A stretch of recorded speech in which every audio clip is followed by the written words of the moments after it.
Can you consider yourself a loyal, trusted, and a close friend, confidant, and officer of the President? Yes, Your Honor. So you will not do anything to harm the President? I will do anything legal to protect the President, Your Honor. So you're not going to use this relationship to advance your interest? No, Your Honor.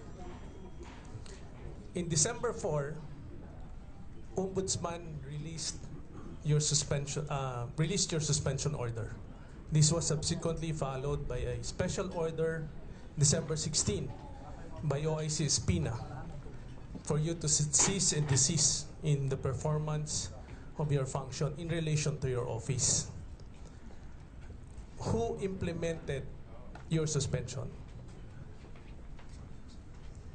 The suspension, Your Honor, was posted in my office by Undersecretary Edwin Enrile, Your Honor.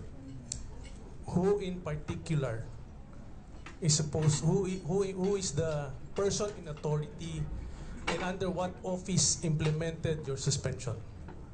Your Honor, in the order of the Ombudsman, it stated that the Secretary of Interior and Local Government will implement the suspension, Your Honor. So therefore, it is Secretary Rojas who implemented your suspension?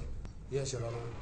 Did you question the implementation by Secretary Rojas of your suspension? Yes, Your Honor. On what ground?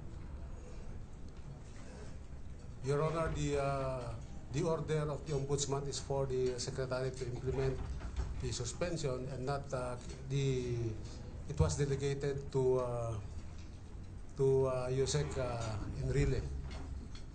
So besides, it should be NAPOLCOM that will be implementing the suspension, Your Honor. So are you saying that the implementation was illegal? Yes, Your Honor. So you're questioning the authority of the Secretary to implement because you are under NAPOLCOM? But I have respected the suspension, Your Honor. You have respected, but you went to Court of Appeals? Yes, Your Honor. Okay.